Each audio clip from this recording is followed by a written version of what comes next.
है प्रीत जहाँ की रीत सदा, मैं गीत वहाँ के गाता हूँ। भारत का रहने वाला हूँ, भारत की बात सुनाता हूँ। नमस्कार, स्वागत है आपका हमारे इस YouTube चैनल पर। मैं मुनमुन श्रीवास्तव आपका हार्दिक अभिनंदन करता हूँ।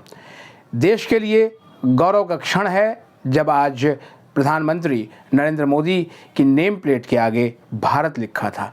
आप वो सारी खबरें देख सकते हैं किसी भी टीवी चैनल पर जाकर, अखबारों में भी आपको देखने को मिलेगी। और ये ऐसा गौरव का क्षण है जिसके लिए वर्षों से हम लोग प्रतीक्षा कर रहे थे कि कभी ऐसा हो कि विश्व मंच पर भारत लिखा हो, और आज वो देखने को मिला। दुनिया भर में भारत की जो साख है वो बढ़ती जा रही है। दुनिया की सारी जो शक्तियाँ हैं वो इस समय दिल्ली में है, और आप सोच सकते हैं कि देश के लिए ये कितने गौरव का क्षण है। लेकिन दिल्ली विश्वविद्यालय जब अपने स्पॉट राउंड 2 तक पहुंचा है तो फिर से वही स्थिति देखने को मिल रही है जो कमोबेश बीते वर्ष थी। बीते वर्ष भी जब पहला एलोकेशन राउंड आया था तो उसको देखकर ऐसा लगा था कि पहले ही राउंड में सारी सीटें भर जाएंगी दिल्ली विश्वविद्यालय की, और आने वाले वर्षों में तो कुछ ऐसा चमत्कार होगा कि दिल्ली विश्वविद्यालय की जो प्रवेश व्यवस्था है वो 1 सप्ताह में ही पूरी हो सकती है। लेकिन दूसरे राउंड के बाद जब तीसरा एलोकेशन आया तो उसके बाद विड्रॉल्स, अपग्रेडेशन और मेरिट प्रेफरेंस, इन सब को देखते हुए ऐसी चीज़ें बननी शुरू हुई कि दिल्ली विश्वविद्यालय को छोड़कर जो स्टूडेंट्स हैं वो दूसरे विश्वविद्यालयों में जाने लगे, और एग्जैक्ट नंबर दिल्ली विश्वविद्यालय को पता ही नहीं चला उस समय तक कि आखिर कितने एडमिशन दिल्ली विश्वविद्यालय में हो गए हैं। अभी भी थर्ड स्पॉट राउंड के बाद, जब थर्ड जो एलोकेशन राउंड था उसके बाद फर्स्ट स्पॉट राउंड आया, उसके बाद जो है विश्वविद्यालय के अधिकारियों ने दावा किया कि 67,200 सीटें भर गई हैं, यानी 67,200। बट जब हमने देखा कि जो एलोकेशन के लिए जो सीटें उपलब्ध की गई वैकेंट सीट वो 13,400 से भी ऊपर हैं। वो अलग बात है कि इसमें वो सीटें भी हैं जो लैंग्वेज कॉम्बिनेशंस की हैं, और जनरली ये सीटें जो है वो बहुत ज़्यादा भर्ती नहीं हैं। लेकिन मुख्य विषयों में और जो नामी कॉलेजेस में जहाँ पर स्टूडेंट जाना चाहते हैं वहाँ भी सीटें खाली रहना ये बताता है कि एक सवालिया निशान दिल्ली विश्वविद्यालय की CCS प्रणाली पर तो लग ही रहा है। पिछले कई हफ्तों से मुझे कई पेरेंट्स लिखते थे और ईमेल भी भेजा उन्होंने, व्हाट्सएप भी किया और बताया कि सर जो है वो हमें अगर चौथा राउंड लाया जाता तो थर्ड राउंड में जिन स्टूडेंट्स को सीटें मिली हैं वो अपग्रेड कर सकते थे और उन्हें उनकी पसंद की कोर्स और कॉलेज मिल जाती, लेकिन वो मौका उनको नहीं दिया गया, और बहुत ही एक अनफेयर डिसीजन रहा जो उनको मौका नहीं दिया गया, ऐसा उनकी डिमांड थी। हालांकि शुरू में मुझे भी लगा कि अगर ऐसा बार बार उनको अपग्रेडेशन का चांस दिया जाए तो फिर तो ये व्यवस्था कहीं जाकर पूरी होगी ही नहीं, कहीं तो ठहरना होगा। लेकिन अब सवाल ये उठता है कि अगर किसी स्टूडेंट को मान लिया कि कोई प्रेफरेंस चॉइस दी गई फर्स्ट स्पॉट राउंड में, और उसके ऊपर के बहुत सारे जो है प्रेफरेंसेस में सीटें अगर खाली हैं और उन कॉलेजेस में खाली हैं जिनके बारे में स्टूडेंट्स की धारणा होती है कि वो अच्छे कॉलेज हैं, तो क्या उनको वो सीट नहीं ऑफ़र की जा सकती? एक ने मुझे कहा कि सर आप दिल्ली विश्वविद्यालय तक हमारी बात पहुंचाइए और कि ये इतनी सीटों का ड्यू करेगा क्या। अब देखिए, जो दिल्ली विश्वविद्यालय में जो स्पॉट राउंड जब शुरू हुए थे तो उसका नियम यही बनाया गया कि आप सीट की अवेलेबिलिटी और मेरिट, प्रेफरेंस शीट और कैटेगरी। अब बात कहाँ फंस जाती है? वो फंसती है प्रेफरेंस शीट और कैटेगरी के ऊपर, और अब स्कोर की भी बात हो रही है। मान लीजिए कि जो first round of seat allocation में जब आपको सीट मिली थी तो नेचुरली जो कट ऑफ होगी, यानी कि कट ऑफ स्कोर की, वो ऊंची ही होगी। लेकिन क्या वही same cut off spot round आते आते भी रखी जाएगी?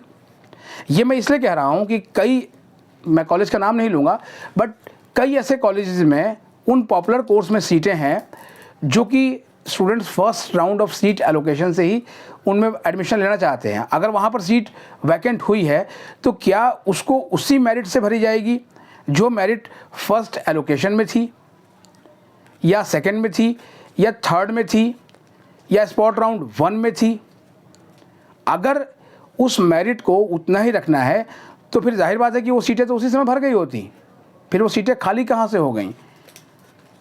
मेरिट का जो दायरा है वो नॉर्मल राउंड्स में तो चल सकता है, लेकिन स्पॉट राउंड तक आते आते क्या उसमें गिरावट नहीं होनी चाहिए? और ये मेरिट है कितनी, क्योंकि किसी भी विद्यार्थी को ये नहीं मालूम है कि कितने स्कोर पे वहाँ पर फाइनल दाखिला हुआ, ना तो वो किसी कॉलेज की वेबसाइट पर उपलब्ध है और ना ही वो ड्यू की एडमिशन ब्रांच की वेबसाइट के ऊपर उपलब्ध है। तो कहीं ना कहीं ये संशय पैदा करता है और एक सीसेस प्रणाली पर सवालिया निशान भी लगाता है। आज एक पेरेंट ने शाम को मुझे फ़ोन किया और बताया कि सर आज गूगल कर रहा था और स्पॉट राउंड की परिभाषा उसमें मैंने पढ़ी और वो परिभाषा उन्होंने हमें भेजी, मैं वो भी आपको सुना देता हूँ। उन्होंने लिखा कि a process in which we provide on the spot admission of those candidates who are looking for provisional admission at the authorized universities। यानी ये स्पॉट राउंड की परिभाषा है। थोड़ा सा इसमें और भी उन्होंने ऐड किया कि this is the final chance for students to even change their branches और institute if they are not satisfied. आप वर्ड ध्यान रखिएगा, if they are not satisfied, satisfied पे भी आऊँगा। It is beneficial to government as less number of seats are left vacant than before, hence less fund wasted.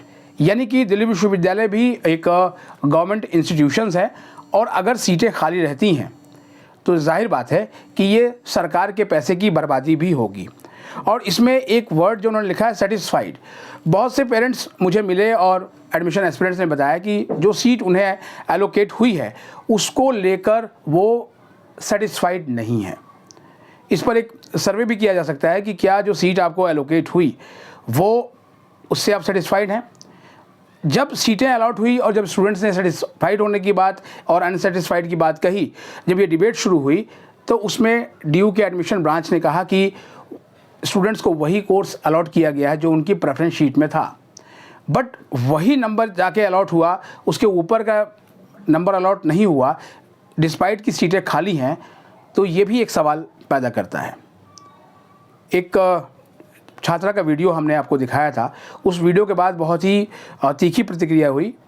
कईयों ने कहा कि ये बहुत अच्छा है क्योंकि ये बच्ची ने एक अच्छा सवाल उठाया है कि क्यों हमें उसके ऊपर की जो प्रेफरेंस खाली है और हम स्पॉट राउंड तक पहुंच गए हैं, तो हमें क्या वही नियम अभी भी रखना चाहिए जो first round of normal seat allocation में था।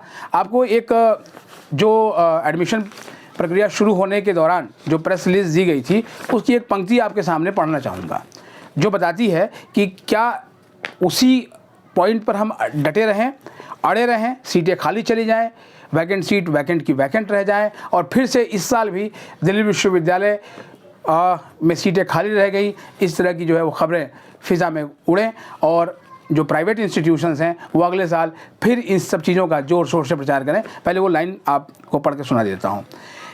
इसमें पॉइंट नंबर 6 जो प्रेस रिलीज़ जारी की गई है वो प्रेस रिलीज़ पब्लिक डोमेन में है, आप भी जाकर पढ़ सकते हैं।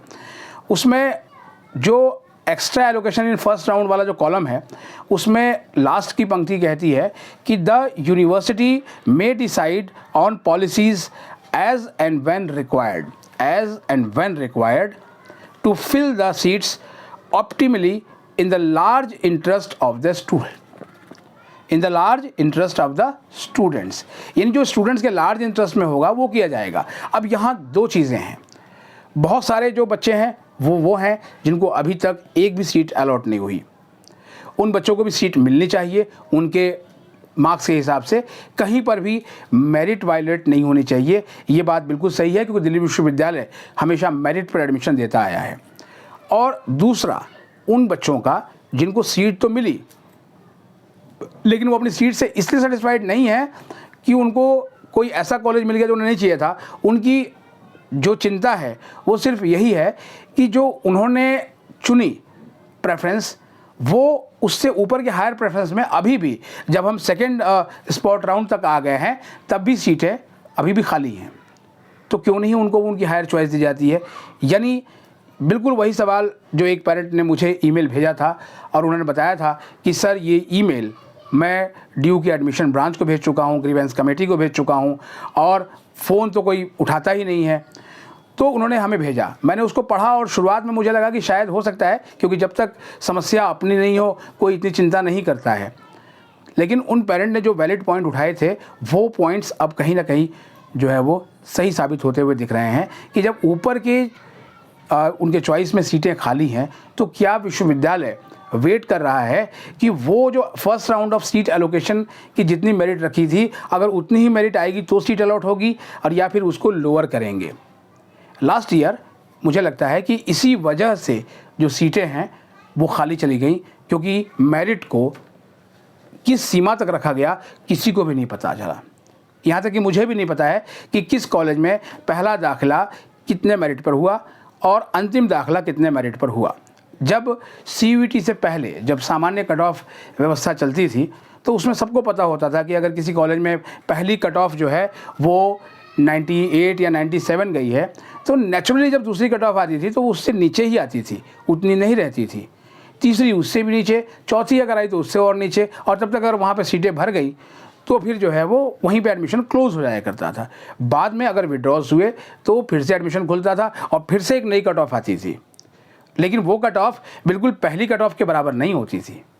लेकिन यहाँ पर किस तरीके से सीट का अलॉटमेंट हो रहा है, यह सोचने की बात है कि क्या इसमें एक ह्यूमन एंगल भी इन्वॉल्व किया जाए, क्योंकि कहा जाता है कि दिल्ली विश्वविद्यालय की जो ये प्रक्रिया है वो पूरी तरीके से, इसमें कि ह्यूमन का कहीं भी कोई रोल ही नहीं है, सारा कंप्यूटर बेस्ड है।